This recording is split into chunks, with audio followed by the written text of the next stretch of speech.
Hey guys, welcome to the Brass Gaming Podcast. And today, as you can see, I have a special guest with me. And this is probably one of my favorite Magic players I've met in a long time. I'll give you a lot of credit, Nick. This is, well, why don't you go ahead and introduce yourself? Hello, everyone. My name is Nick Sobczak. I am 20 years old. I am studying at Eastern Michigan University right now. I'm a senior studying criminal justice. And in terms of Magic, I started playing in RTR Theros. I learned how to play in Innistrad. That's when I started playing. And then my first competitive event was right after M15 came out. I was playing a $20 red deck and I top 8'd the tournament. It was great. And so, 7 years? 7 years. 7 years. That's a long time. Yeah, it's a third of my life. Yeah. Wow. I always forget that like you and Espen are both so much younger than me. I'm an old man. I'm 25, gonna be 26 next year. Besides the point though. So what we're gonna do today is just do an interview. Just to give a little like background, Nick, when I met him at Eastern when we were going to Eastern together, and really impressed by his skill and the way he optimally plays Magic. And in every format, you can see the thought processes there. And I like to think I'm a good Magic player, but I'm at the point where if I beat Nick, I brag about it for a long time, and I'll rub it in his face like, hey. Remember those blue-white Jund mirrors that I beat you that one game, even though you won the 2 out of 3? That felt pretty good, buddy. Yes, I lost game 1 because I rolled a 5 and got Thoughtseize 3 times. Anyway. But, so guys, before we move on, just want you guys to please like, share, subscribe, or comment. We do notice that majority of people that watch these videos are not subscribed, and we're trying to bring new content, and just give us your feedback as much as possible.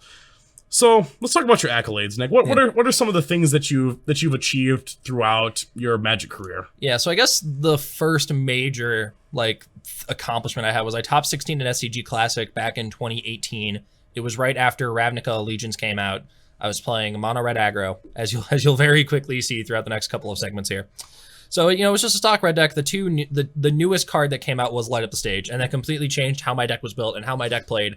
It went from being this grindy, almost mid-rangey deck to just this straightforward aggro deck that could just kill you on turn 5 if you weren't careful. And considering everyone's playing, Krasis and Nexus of Fate and Wilderness Reclamation, you can just shove 2/2 down their throat and they die. It's a great thing. And so I'm assuming this list right here, this was actually the RIW MCQ that you won, correct? Yeah, that is true. I won the RIW MCQ. It was May 2019. War of the Spark had just come out. And the theory, once again, the theory going into the event was that Nexus and blue-white X-controlled decks are going to be the top of the metagame. And if you just need to be faster than them, and the way to be faster than them is just to be this clean, straightforward aggro deck. So we have it right up here on screen. I was playing 18 mountains in my deck. Wow. Literally 18 mountains. Yeah. That's the cleanest mana base I've seen in Magic in years. Yeah, that is the cleanest mana base I will ever register in a tournament. And so this MCQ that you won, this qualified you for the PT, right? Yeah, this qualified me for the Mythic Championship in Barcelona in the summer. So I had about 3.5 months to prepare for that tournament. And so, what was it like playing on a pro tour? It's a bit surreal. Once you first walk into the convention center, it's just any normal convention center. Obviously, it was in Europe, so it was massive, and it had just everything. It had all the food places, all the normal stuff you'd see in a Magic event. You had the vendors, you had the people meeting up together with their friends, you had restaurants everywhere, you were right in the middle of downtown. So it was just super nice, although being next to a freeway was not fun, but... But even just walking around the tournament hall, seeing, Gabriel Nassif, Luis Scott Vargas, Paulo Vitor, just all of these people that I've admired for years and get to play on the same field of them was just amazing. It was great. And so, can you tell us a little bit about your experience? What was the structure of the MCQ Barcelona or Mythic Championship? Yeah. Yeah. So day 1 was 3 rounds of Modern Horizons draft and then 5 rounds of Modern. My first draft did not go very well. I was a green aggro deck. And I lost to Gabe Nassif because he just had a bunch of 0/4s and removal spells, and I just couldn't attack through his things. And then Modern went insane for me. I had a 5-0 tear in Modern. I was playing humans at that tournament. So it was just I kept getting good matchups. I kept drawing well. I was 5-3 going into day 2, had a decent chance to make some decent money. Day 2 is the same, 3 rounds of draft, 5 rounds of Modern. My draft went a little bit better, Modern less so because I died on turn 2, literally 4 games in a row. Ugh. But...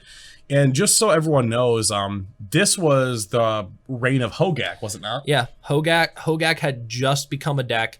People, I think, what was it? It was Bridge from Below was banned? Yeah. Bridge from Below had gotten banned right before the tournament, so people were still, Hogak was obviously the best deck, and people were still, putting 15 power into play on turn 2. And then, you had decks like humans and blue-white playing the fair and Etron being the fair decks of the format, and then you had, the other turn 2 nonsense like Cheerios and Goryo's Vengeance. It's crazy to me to think that you were able to. So, like, what were some of your matchups that you were like really recall day one? I mean, did you see a lot of Hogak day one, or Hogak was mainly day two? Or I played against Hogak only once in the entire tournament. Wow. I played against Phoenix 4 times. I played the Mirror 3 times. I played Goryo's once, Cheerios once, and what else did I play against? I played against, what was it? I don't remember. I think it might have been Eldrazi Tron, but yeah, I was playing against all the Faithless Looney decks that weren't Hogak. It was kind of crazy. Wow, crazy. And so the food. I mean, Spain is obviously the food in Barcelona is amazing. I hated having to pay 11 euros for it, but it was good. Oh boy. And if you get to go to downtown Barcelona, there's a plaza right outside of the train station. You go to that little dessert place and you order some stuff. It is good. And it's so cheap too. It was like 4 euros. It was gas. Did you find like there was like a lot of communication barriers while you were in Barcelona? Yes and no. Like in the airport, a lot of people spoke English. There was a lot of bilingual stuff going on. Once you were actually in Barcelona, the language barrier was a bit more difficult, but for the most part, people got the general understanding of what you're saying. Okay, absolutely. So it was not that difficult. I guess we're gonna skip this last part that we have written down here. Yep. Thanks, Aspen. But besides the point, do you have a pro player that you admire, Nick? Like, who is your, if you wanted to emulate any pro player, who would it be? That would have to be Mr. Luis Scott Vargas. I have been a fan of him ever since I watched him play in, what was it, Pro Tour, like M14 or M15 or something like that. I just always liked how super critical he is to the game, how logically he thinks about just life in general, not just Magic, and the way that how he just respects all of his opponents and is just super humble, even in defeat, is amazing to me. LSV is definitely, I mean, he's phenomenal. One of the best players in the world for a reason. And his vintage cube drafts, I love how his communication skills, he's able to, I've learned so much about vintage cube just listening to him talk about, I'm making this pick, when he's not forcing Storm, that is, because you should always force Storm first. That's never true. Play mono white. Anyway. So, this one is, we're in such a weird time with Magic right now where a lot of people are, I mean, you yourself, we've talked about it before, the formats aren't super healthy. And so, in general, if every single format is in a good state, what format would you play the most? If every format is healthy, and you can define that however you want, I personally play Standard. That is my preferred format of choice. I like when the card pool is smaller. There's less things that I have to worry about, specifically because I love to play control decks. So in a format like Modern, when there's 35 different decks that are playable, playing control is near impossible because you never know what matchup you're going to be. One day you might play against Burn 4 times, and another weekend you'll play against, Mono White Martyr and Enduring Ideal, and what else? What other nonsense? Like, 6 mana, just dumb things. Like, just a pile of nonsense. Whereas in Standard, you're only going to have to really about, 4 or 5 decks at a time. Absolutely. And I noticed you have a note on here about Legacy. Yeah, so I first got into, I started playing Legacy 2019, like very mid 2019, right before I started testing for the Pro Tour, just because I felt that my fundamentals were lacking. Okay. So I wanted a better grasping of that. And everyone was like, hey, you should play Legacy. It'll make you a better player. I played probably 3 or 4 Legacy tournaments that month, and wow, did that taught me so much about being good at this game. It's like, your sequencing matters so much. And I was playing Grixis Delver as well. Like, I wasn't playing in a easy deck. I wasn't playing Reanimator or Burn or anything. I was playing a Delver deck. And so, your sequencing matters. Do you play the Delver on turn 1? Like, what cantrips do you play? Do you board in your Thought Seizes or not? And then game 2, it gets really interesting because it's like, do you play her on Pyroblast? Do you play her on Hydroblast? Do you save the Force of Will, or do you let the Storm player continue for a bit? It's a super difficult format. Absolutely. Less so now, obviously, but... Yeah. Given what's going on with Magic right now and the printing of every broken Simic Mythic, and we didn't get one in Zendikar, so I'm really shocked about that.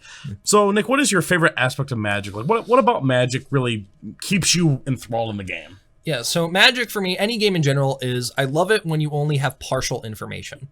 So if I wanted to play a game with just perfect information and I just have to outthink my opponent, I'd go play a game like chess, where all the pieces are laid out in front of you, just have to think better than your opponent.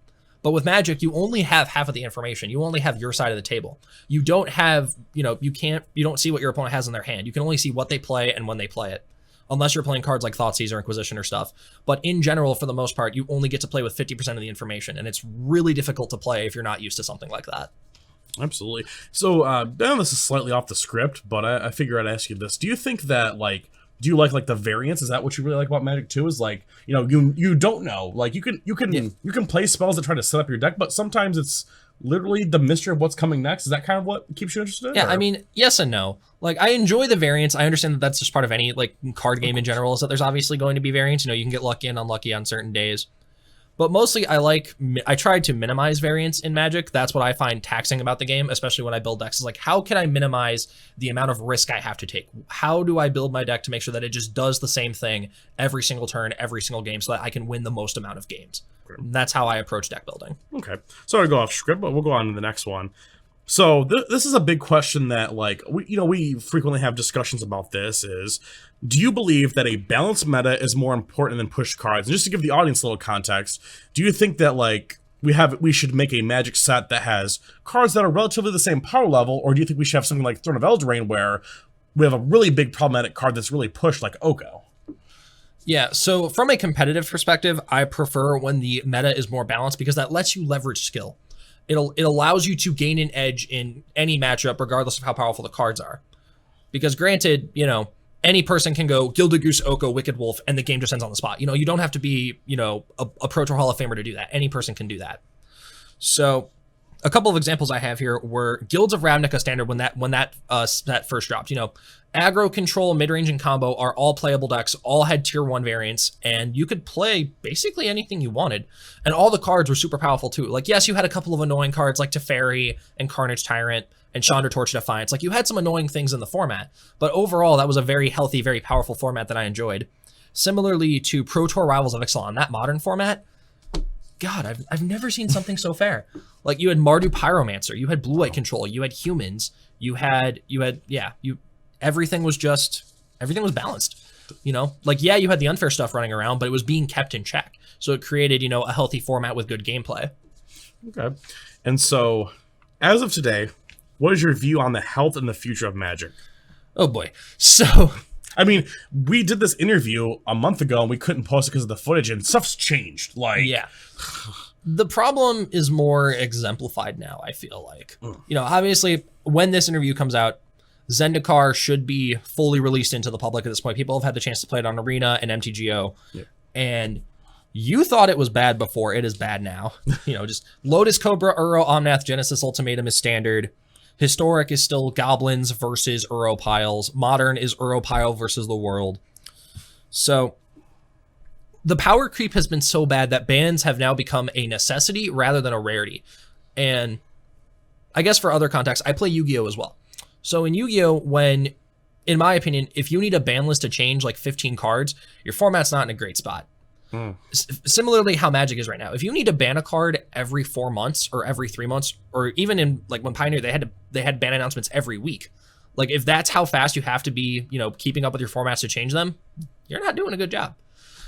So I know. I still hope that WotC R&D can get back to, you know, their fundamentals, and they can release, you know, more Niv Mizzet Perunes and more Experimental Frenzies and more, you know, Gates Ablaze and payoffs like that, instead of, you know, Oko, Uro, Omnath, Nissa Who Shakes the World, Teferi, Narset, just like all of these problematic cards that just shut off Magic as like the Magic fundamentals, which is the problem. Absolutely. Finally, something a little bit more lighthearted. So, Nick, what is your favorite MTG card of all time? There's only one answer to this question, and it's Sphinx's Revelation. I should have pulled it up on the screen beforehand, but it is X, white, blue, blue for an instant. You gain X life, and you draw X cards. That's it.